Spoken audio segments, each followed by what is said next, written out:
Hello everyone, this is Vaishali God and I welcome you all in Viraj classes. कैसे हैं आप सभी? उम्मीद करती हूँ आप सभी अच्छे होंगे और आपकी पढ़ाई अच्छी चल रही होगी। तो बेटा आज हम करने वाले हैं class 10th science chapter 1 chemical reaction and equation के एक्सरसाइज क्वेश्चन नंबर 6 एंड 7। अभी तक हमने ब्लूप्रिंट्स क्वेश्चन आंसर्स कवर कर लिए हैं। एक्सरसाइज क्वेश्चन आंसर्स 1 to 5 हम कर चुके हैं। इंट्रोडक्शन पार्ट वीडियो हमारी कंप्लीट हमने अपलोड कर दी है।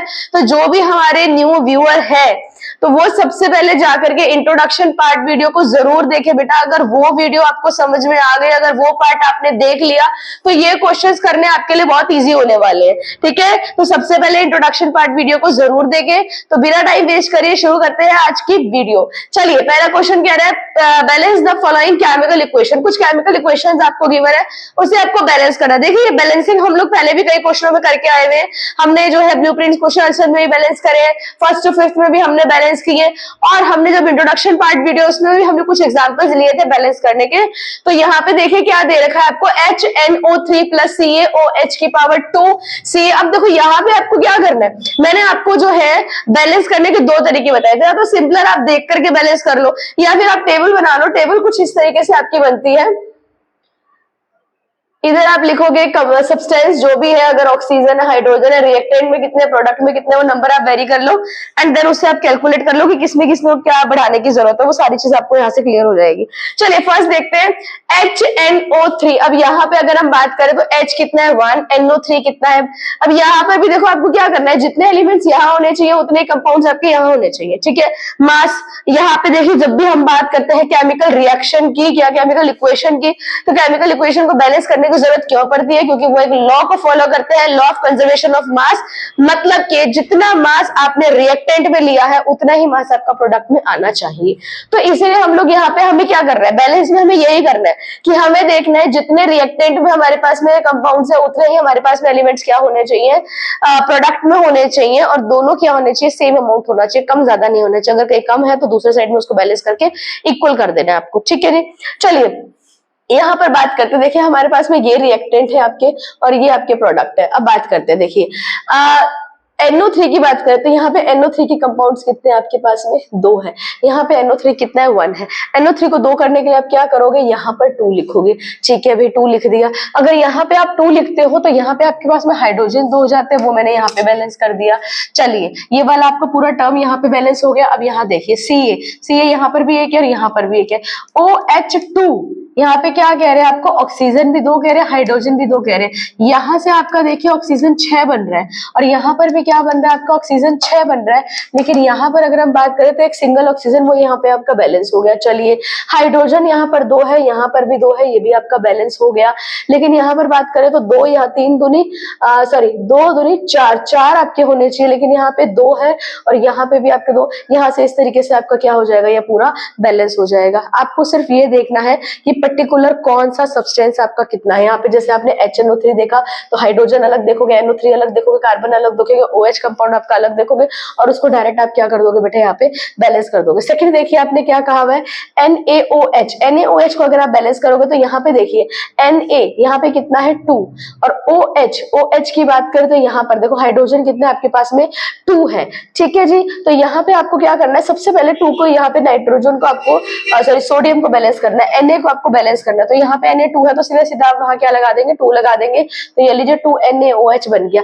H2SO4 आपका सेम रहेगा और यहाँ पे सारी इक्वेशन आपकी खुद ब खुद बैलेंस है। ठीक है जी, चलिए नेक्स्ट देखिए, आपको दिया गया है NaCl AgNO3, ये यहाँ पे एज इट इज रहेगा, AgCl NaNO3, यहाँ पे कुछ भी बैलेंस करने की जरूरत नहीं है, ये इक्वेशन सेल्फ बैलेंस्ड है। ठीक है, चलिए आगे की हम लोग बात करते हैं। BaCl2 जितना यहाँ पर B है उतना ही यहाँ पर भी ये है। यहाँ पे Cl2 2 है, यहाँ पर Cl आपका 1 है। ठीक है, यहाँ पर हाइड्रोजन आपके 2 है, यहाँ पे हाइड्रोजन आपका 1 है, यहाँ पे SO4 है, यहाँ पर SO4 है। यानी कि आपको हाइड्रोजन को और Cl को बैलेंस करने की जरूरत है। तो आप क्या करोगे, इसके आगे 2 लगा दोगे। ये लीजिए यहाँ पे 2 लगा दिया तो 2 ही हाइड्रोजन आ गए, 2 ही आपके क्लोरीन आ गए। समझ में आ गया? इस तरीके से आपको क्या करना है, इक्वेशन को बैलेंस करना है। चलिए नेक्स्ट क्वेश्चन क्वेश्चन की तरफ मूव करते हैं। नेक्स्ट क्वेश्चन कहता है आपको right the balanced chemical equation. अब आपको क्या है, आपको जो है स्टेटमेंट यानी कि आपको केमिकल रिएक्शन दी गई है, आपको इक्वेशन के टर्म में इसको मेंशन करना है। पहला क्या क्या गया आपको भाई, कैल्शियम हाइड्रोक्साइड। कैल्शियम हाइड्रोक्साइड क्या आता है, CaOH2 कैल्शियम हाइड्रोक्साइड, प्लस में आपको बोला गया है कार्बन डाइऑक्साइड। कार्बन डाइऑक्साइड क्या होता है बेटा, CO2। इससे आपका क्या बना है, कैल्शियम कार्बोनेट बना है। कैल्शियम कार्बोनेट बोले तो CaCO3 और H2O बना है, H2O वाटर। क्या ये इक्वेशन बैलेंस है, देखिए Ca यहाँ पर है या यहाँ पर भी एक है, यहाँ पर OH की दो है, आप देख लीजिए OH, यहाँ पे ऑक्सीजन भी दो हो गई आपके पास में, और यहाँ पे ये बैलेंस हो गया। CO2 आपके पास में एक है, यहाँ पे CO2, ये इक्वेशन पूरी बैलेंस है आपकी, ठीक है। सिर्फ एलिमेंट्स चेक करने हैं। नेक्स्ट आपको दिया गया जिंक। जिंक का क्या सिंबल होता है भैया, Zn। सिल्वर नाइट्रेट का क्या सिंबल होता है, AgNO3, ठीक है जी। उसके बाद में आपको बोला गया जिंक नाइट्रेट बन गया यानी कि ZnNO3 का 2 बन गया, और उसके बाद में सिल्वर बन गया यानी कि Ag बन गया, ठीक है। यहाँ पे अब हम इक्वेशन को बैलेंस करके देखेंगे। Zn आपके पास में कितना है भैया, Zn आपके पास में इधर एक है, इधर एक है। NO3 यहाँ पर 2 है, तो यहाँ पर भी आप NO3 क्या कर दोगे, 2। यहाँ पर NO3 2 करते हो तो यहाँ पर सिल्वर भी 2 हो जाता है, तो उसके लिए आपको यहाँ पे भी सिल्वर क्या करना पड़ेगा, 2 करना पड़ेगा, और इस तरीके से आपकी इक्वेशन बैलेंस हो जाती है। नेक्स्ट देखिए आपको बोला गया एल्यूमिनियम। एल्यूमिनियम को क्या लिखा जाता है बेटा, Al। Copper chloride, copper chloride को क्या बोला जाता है, CuCl3।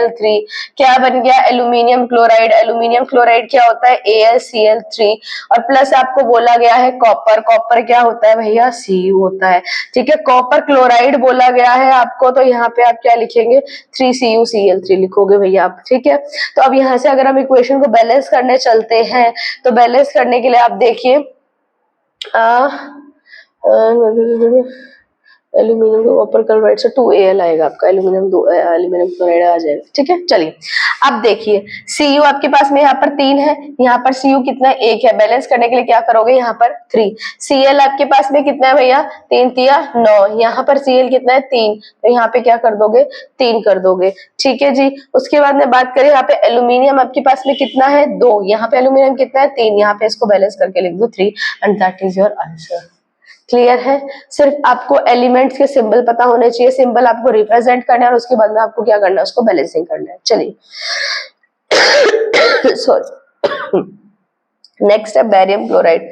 बैरियम क्लोराइड क्या होता है आपका, BaCl2। पोटेशियम क्लोराइड क्या होता है, K2SO4। Potassium sulphate, sorry K2SO4, उसको आपने रिएक्ट करवाया तो क्या बन गया, बैरियम सल्फेट। अभी देखिए बैरियम किससे हो गया, इससे कनेक्ट हो गया, K2 किससे हो गया, इससे कनेक्ट हो गया। बहुत खूबसूरत एग्जांपल है ये आपका डबल डिस्प्लेसमेंट रिएक्शन। किसका एग्जांपल है बेटा, डबल डिस्प्लेसमेंट रिएक्शन का। अब देखिए Ba इधर 1 है, चलो भाई, SO4 है, चलो भाई, बैरियम सल्फेट बन गया। पोटेशियम यहाँ पर कितना है, 2 है, और कैल्शियम भी क्या है, 2 है, तो हम इसको 2KCl लिख सकते हैं। दैट इज योर आंसर, ठीक है। कुछ नहीं करना है बेटा, इंट्रोडक्शन पार्ट वीडियो सबसे पहले देखनी है, वहां से आपको पता चलेगा कि हमें केमिकल रिएक्शन को कैसे बैलेंस करना चाहिए, बैलेंस करने की जरूरत क्यों होती है, क्या रिक्वायरमेंट होनी चाहिए बैलेंस करने के लिए, वो कंसेप्ट क्लियर हो जाएंगे। उसके बाद में एक्सरसाइज क्वेश्चंस में आएंगे, ब्लूप्रिंट क्वेश्चन कुछ करेंगे, तो बस ये ध्यान रखना है कि नंबर ऑफ मोल्स कितने रिएक्टेंट में है, उतने ही आपके क्या होने चाहिए, प्रोडक्ट में होने चाहिए। अगर कोई कम ज्यादा लग रहा है तो बैलेंस करने के लिए क्या करोगे, दोनों साइड में, अगर एक साइड में रिएक्टेंट में आपके पास में कोई वैल्यू बढ़ रही है तो इधर आप क्या कर दोगे, उसको उससे मल्टीप्लाई कर दोगे, प्रोडक्ट बढ़ा दोगे। काम सीधा सीधा आपको यही है कि रिएक्टेंट एंड प्रोडक्ट दोनों का मास आपको सेम रखना, चाहे कैसे भी करो, ठीक है जी। चलिए आई होप आपको ये दोनों क्वेश्चन समझ में आए होंगे, आपके कंसेप्ट क्लियर हुए होंगे, और अगर आपको मेरी वीडियो अच्छी लगी बच्चों तो प्लीज मेरे चैनल को लाइक करें, सब्सक्राइब करें, और जितना हो सके उतना शेयर करें, ताकि आपकी तरह कोई और भी इसका बेनिफिट ले सके। टिल देन गुड बाय, मिलते हैं नेक्स्ट वीडियो में कुछ नए क्वेश्चन, नए कंसेप्ट और नए फॉर्मूलाज के साथ में। Good bye.